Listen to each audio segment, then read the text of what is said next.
ಶಿವಮೊಗ್ಗ ಲೋಕಸಮರದಲ್ಲಿ ಭರ್ಜರಿ ಪ್ರಚಾರ ಆಗ್ತಾ ಇದೆ. ಬಿಜೆಪಿಯ ಅಭ್ಯರ್ಥಿ ಬಿವೈ ರಾಘವೇಂದ್ರ ಅವರು ಕಾಲಿಗೆ ಚಕ್ರವನ್ನ ಕಟ್ಟಿಕೊಂಡು ಮಿಂಚಿನ ಸಂಚಾರವನ್ನ ಮಾಡ್ತಾ ಇದ್ದಾರೆ.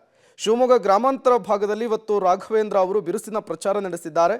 ಶಿವಮೊಗ್ಗದಲ್ಲಿ ಭಾರೀ ಅಂತರದಿಂದ ಗೆಲ್ಲುವ ಬಗ್ಗೆ ಸಂಸದ ಬಿವೈ ರಾಘವೇಂದ್ರ ಅವರು ವಿಶ್ವಾಸವನ್ನ ವ್ಯಕ್ತಪಡಿಸಿದ್ದಾರೆ.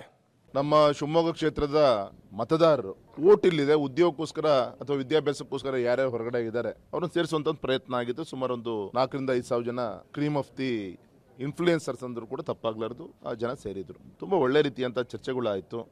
ನಮ್ಮ ಜಿಲ್ಲೆಯ ಎಲ್ಲ ಗೌರವಾನ್ವಿತ ಶಾಸಕರು, ಮಾಜಿ ಶಾಸಕರು, JDS ಮುಖಂಡರ ಒಂದು ನೇತೃತ್ವದಲ್ಲಿ ಆ ಒಂದು ಕಾರ್ಯಕ್ರಮ ಯಶಸ್ವಿಯಾಗಿದೆ.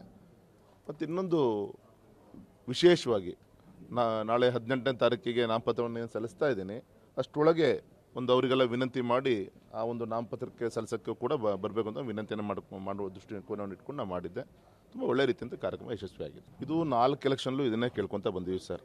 ನಮಗೆ ವಿಶ್ವಾಸ ಇರೋದು ಕಾರ್ಯಕರ್ತರ ಬಗ್ಗೆ, ನಮಗೆ ವಿಶ್ವಾಸ ಇರೋದು ಮೋದಿಜಿ ಗ್ಯಾರಂಟಿ ಬಗ್ಗೆ, ನಮಗೆ ವಿಶ್ವಾಸ ಇರೋದು ವಿಕಸಿತ ಭಾರತದ ನಿನ್ನೆ ಮ್ಯಾನಿಫೆಸ್ಟೋ ಏನು ಬಿಡುಗಡೆ ಮಾಡಿದಾರಲ್ಲ ಅಂಬೇಡ್ಕರ್ ಜಯಂತಿ ದಿನ, ಅದ್ರ ಬಗ್ಗೆ ನಮಗೆ ವಿಶ್ವಾಸ ಇರೋದು. ಹಾಗೆ ಪಾಪ ವಿರೋಧ ಪಕ್ಷ ಸ್ನೇಹಿತರು ಏನೇ ಹೇಳಲಿ ನಮ್ಮನ್ನು ಧೃತಿಗಡಿಸೋಕ್ಕೆ ಬರಲ್ಲ.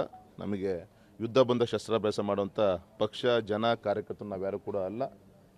ನಾವು ಸತತವಾದಂಥ ಒಂದು ಜನರ ಮಧ್ಯೆ ಇದ್ದು ಅವರ ಪ್ರೀತಿ ವಿಶ್ವಾಸನ ಗಳಿಸಿ ಸಂಘಟನೆ ಒಂದು ಚೌಕಟ್ಟಿನಲ್ಲಿ ಬೂತ್ ಮಟ್ಟದ ಕಾರ್ಯಕರ್ತರ ಒಂದು ಪರಿಶ್ರಮ ಇದೆ, ಒಂದು ತಪಸ್ಸಿದೆ.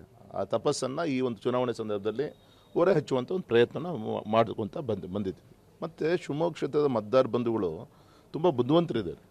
ಯಾವ ಸಂದರ್ಭದಲ್ಲಿ ಏನೇನು ತೀರ್ಮಾನ ತೆಗೆದುಕೊಳ್ಬೇಕು ಅಂತೇಳಿ. ನಮ್ಮ ದೌರ್ಭಾಗ್ಯ ಇವತ್ತು ದೇಶದ ಕ್ಷೇತ್ರದ ಅಭಿವೃದ್ಧಿ